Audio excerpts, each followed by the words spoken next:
Öyle olunca o şeylerden kurtulamayız.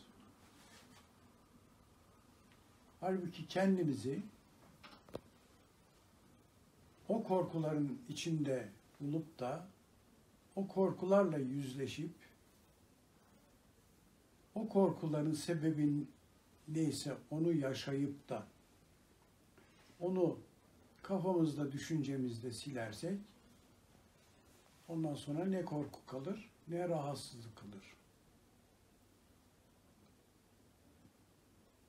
Tabii o da kolay değil. En temeline kadar gidebilmek, meditasyonla, duayla ve ona layık olarak gidebilmek gerekir. Geleceğimize yön vermek için demiştik, Harold Sherman şöyle bir yol tavsiye ediyor. Bir sinema perdesi kurun gözünüzün önünde. O perdeye kendinizi yerleştirin. Ama canlandırın tamamen, canlı gibi. Ne olmak istiyorsunuz? Ne? Mutlu bir insan, sağlıklı bir kişi veya hayırlı olan bir şeyin olması gibi. Mesela kendinizi 10 sene sonra, 20 sene sonra güzel, yeşillik bir yerde, mutlu bir aile ocağı içinde, mutlu, her işi düzgün giden bir kişi olarak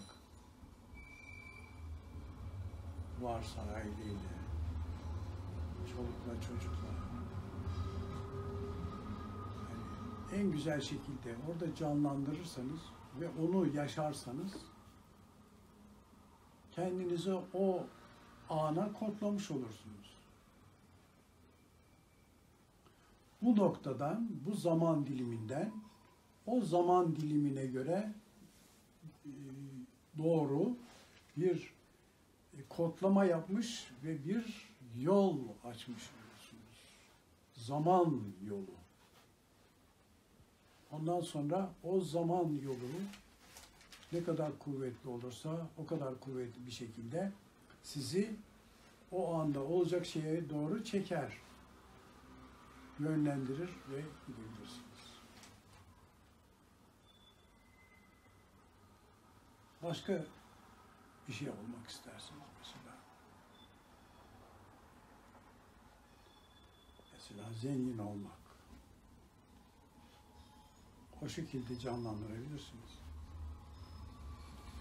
Fakat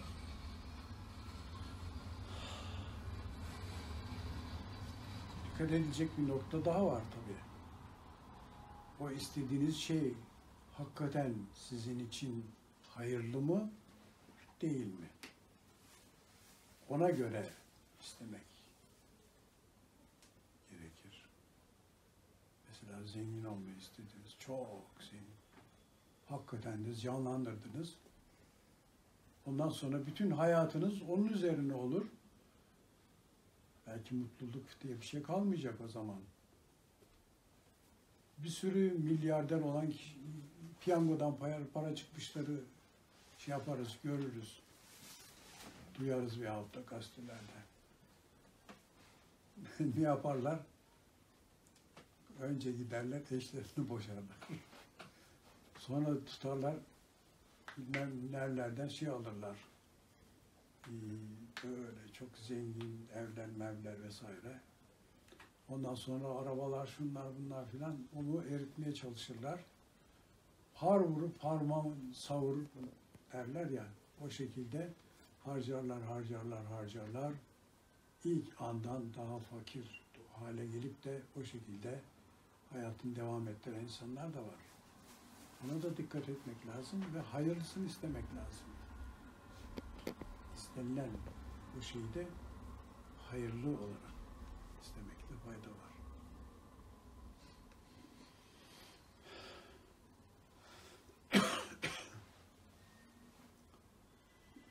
Evet, o şekilde dengeler bulunabilir ve hak yolunda devam edilirse mutluluk da olur, mutluluğa da ulaşılır. İşte hakikaten haklı mıyız, haksız mıyız? Bu şekilde karar vererek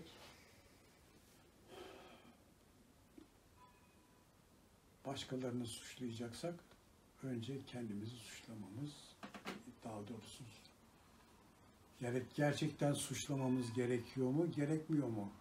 Onu da iyice idrak etmek gerekir.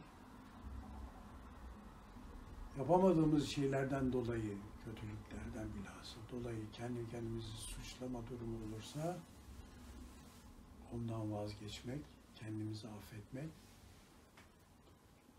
bize zarar verdiğini düşündüğümüz, haksız olarak bize zarar verdiğini düşündüğümüz, kendimizi haklı gördüğümüz kişileri affetmek suretiyle de gene her türlü rahatsızlıkların giderilmesi, tedavi edilmesi, dengenin sağlanması sağlanmış olabilir. Ve bu şekilde bunlar da aslında birer tekamül. Her anda yaşadığımız her şey, ibret aldığımız şeyler, mutlaka şeyler öğreniyoruzdur ve bu bir tekamüldür.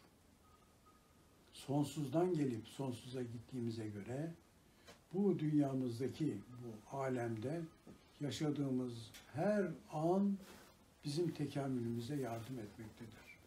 Her şeyden bir hisse çıkarırız. Kötü de olsa, iyi de olsa mutlaka bir hisse çıkarırız. Ve bu hisseler ne kadar dikkatli bir şekilde şey yapar da Allah'ın rızasına ne kadar yakın bir şekilde hareket edersek o zaman Allah-u Teala'nın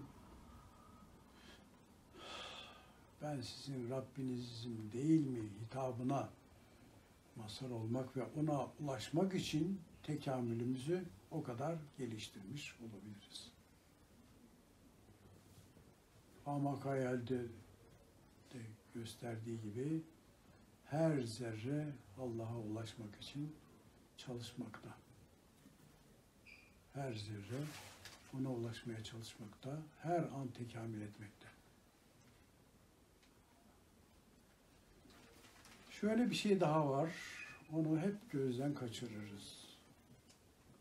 Allah-u Teala sadece iyileri yaratmamıştır. Kötüleri de yaratmıştır. Şeytanı da yaratmıştır. Şeytan organizasyonunu da yaratmıştır. Bunlar bizim hatalarımızı görmemiz için ortaya çıkan hatalarımızın karşılığında göreceğimiz azaplar veya rahatsızlıkları ortaya çıkarmak için bizlere yardım eden oluşumlar.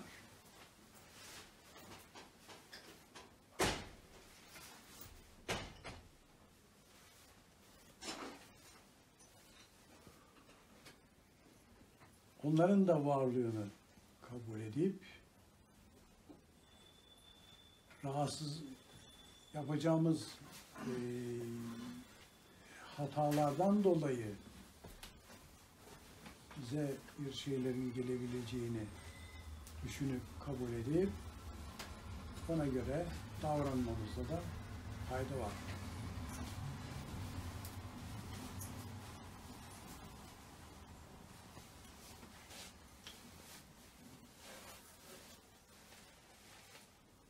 Yaptığımız şeyleri de çok fazla kötülememek lazım. Sonucunda bir tekamüle gidebileceğimizi düşünerek en ufak hatada da kendimizi çok fazla suçlamak durumu büyük zararlara da sebep olabilir. Onun için soğukkanlılıkla bunların bir tekamül icabı olduğu ve bunların telafi edilebileceği düşüncesinde bulmamızda fayda var. Avrupalılar da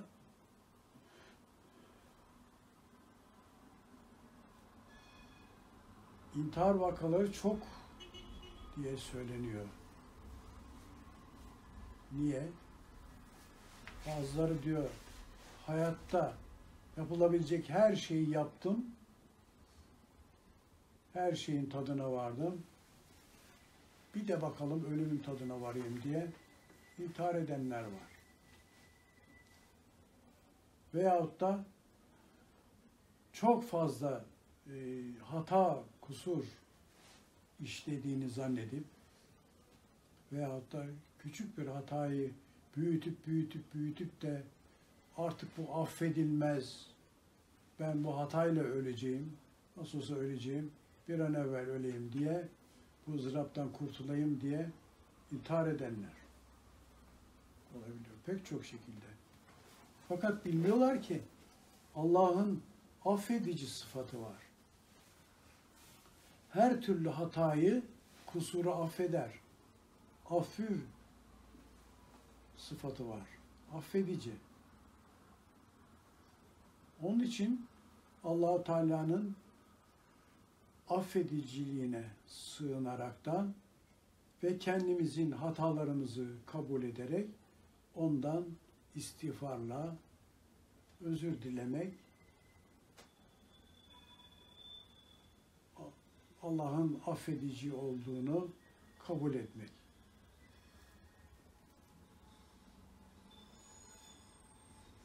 Her türlü rahatsızlıklardan kurtulmanın bir numaralı metodu.